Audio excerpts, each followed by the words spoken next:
एक छोटे से गांव में रमेश अपनी दो बेटियों अनु और छवि के साथ रहता था। उनकी माँ का देहांत हो चुका था। घर में उदासी छाई रहती थी।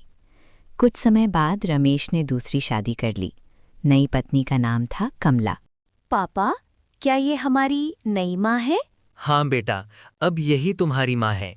मैं तुम दोनों का बहुत ध्यान रखूंगी। शुरू शुरू में कमला बहुत प्यार दिखाती रही, लेकिन कुछ ही दिनों में उसका व्यवहार बदलने लगा। अनु, अभी तक बर्तन क्यों नहीं धोए? माँ, मैं स्कूल का काम कर रही थी। बहाने मत बनाओ, पहले घर का काम करो। रमेश को कुछ भी पता नहीं था। कमला उसके सामने अच्छी माँ बनने का नाटक करती थी। कमला, बेटियां ठीक तो हैं? हाँ जी, मैं इन्हें अपनी बेटियों से भी ज्यादा प्यार करती हूँ। कमला अनु से सुबह सुबह सारे काम करवाती। वो रोज स्कूल देर से पहुंचती। अनु, तुम रोज देर से क्यों आती हो? मैडम जी, घर थोड़ा दूर है। एक दिन कमला ने छोटी सी गलती पर दोनों बहनों को खाना नहीं दिया। दीदी, मुझे बहुत भूख लगी है। रू मत छवि, मैं हूँ ला। कमला कठोर थी, पर उसके मन में कहीं न कहीं दर्द भी था। उसके अपने बचपन में भी उसे बहुत कष्ट सहने पड़े थे। मैं क्यों इतनी कठोर बन गई हूँ? क्या मैं वही गलती दोहरा रही हूँ जो मेरे साथ हुई थी?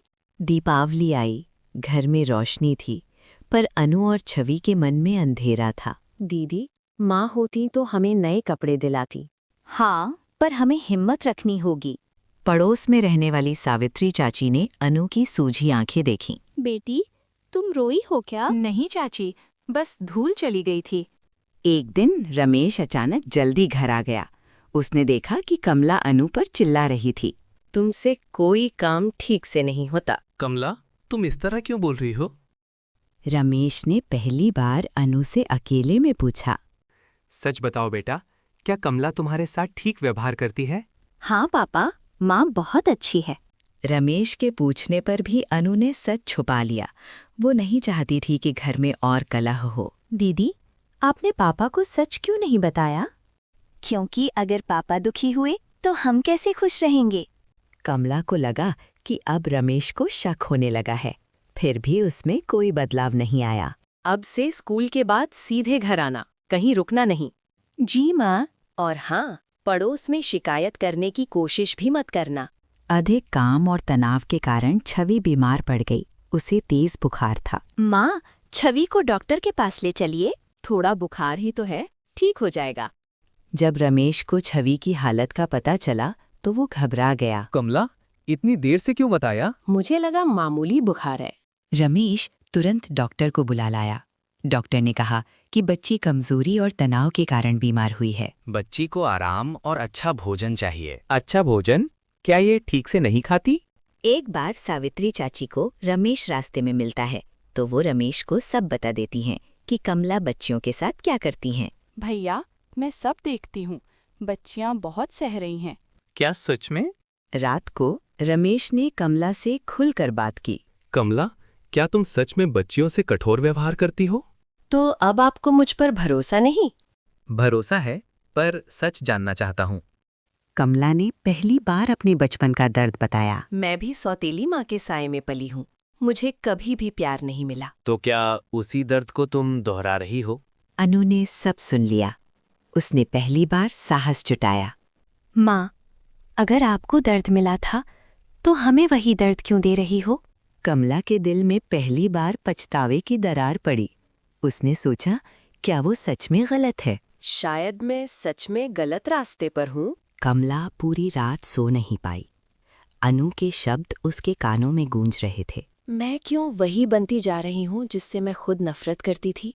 सुबह पहली बार कमला ने अनु को काम के लिए नहीं जगाया। अनु, आज तुम आराम कर लो, मैं काम कर लूंगी। माँ, सच में? बच्चियां अभी भी डर में थीं। उन्हें लगा शायद ये कुछ देर का बदलाव है। दीदी, क्या माँ सच में बदल गई हैं? पता नहीं, पर उम्मीद करनी चाहिए। कमला ने उस दिन बच्चियों के लिए खीर बनाई। आओ बेटियों, मैंने तुम्हारे लिए खीर बनाई है। हमारे लिए? कई दिनों बाद घर में सच्ची मुस्कान दिखी। आज घर पहले जैसा लग रहा है। हाँ पापा। अनु की स्कूल में वार्षिक परीक्षा थी। पहले कमला उसे काम में उलझा देती थी, लेकिन इस बार पहले पढ़ाई करो, बाकी काम में संभाल लूंगी। सावित्री चाची ने बदलाव महसूस किया। कमला, अब तुम सच में माँ लगती हो। मैंने बहुत देर कर दी चाची। छवि अब खुलकर हंसने लगी। उसका स्वास्थ्य भी सुधरने लगा। माँ, क्या आप मुझे कहानी सुनाएंगी? हाँ बेटी, आज मैं तुम्हें अपने बचपन की कहानी सुनाऊंगी। रात को कमला ने दोनों बेटियों को पास बुलाया। मुझे माफ कर दो बेटियों, मैंने तुम्हें बहुत दुख दिया। माँ, अगर आप सच में बदल गई हैं तो हमें कोई शिकायत नहीं। अब घर में प्यार और समझदारी का माहौल बनने लगा। रमेश के चेहरे पर भी सुकून था। आज मुझे लगता है मेरा परिवार पूरा है। अब मैं इनकी सच्ची माँ बनकर दिखाऊंगी। अब घर की सुबह पहले जैसी भागदौड़ और डांट से नहीं, बल्कि स्नेह से शुरू होती थी। अनु, बेटा दूध पी लो, फिर स्कूल के लिए देर हो जाएगी। जी माँ। माँ, आज मेरी ड्राइंग दिखाऊंगी आपको। वार्षिक परिणाम का दिन आया। अनु कक्षा में प्रथम आई। बहुत अच्छा अनु, तुम्हारी मेहनत रंग लाई। धन्यवाद मैडम जी, मेरी माँ ने मेरी बहुत मदद की। एक दिन अनु से गलती से दूध गिर गया। पहले की तरह डांट पड़ सकती थी। कोई बात नहीं बेटा, अगली बार ध्यान रखना। कमला ने धीरे धीरे दोनों बेटियों के साथ समय बिताना शुरू किया। अनु, तुम्हें क्या बनना है बड़ी हो गए? मैं डॉक्टर बनना चाहती हूँ माँ। तो मैं तुम्हारा पूरा साथ दूंगी। छवि को चित्रकारी का शौक था। माँ, क्या मैं रंगों का डिब्बा ले सकती हूँ? जरूर बेटी, तुम्हारे सपनों के रंग अब कभी फीके नहीं पड़ने दूंगी। गांव में अब कमला की तारीफ होने लगी। देखा, प्यार से घर स्वर्ग बन जाता है। सच कहा आपने। एक दिन कमला खुद बीमार पड़ गई। इस बार बच्चियां उसके पास थीं। माँ, आप दवा ले लीजिए। माँ, मैं आपके लिए पानी लाती हूँ।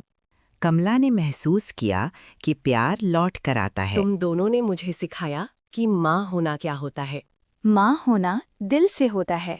रिश्ते खून से नहीं, व्यवहार से बनते हैं। और प्यार हर कड़वाहट को मिठास में बदल सकता है।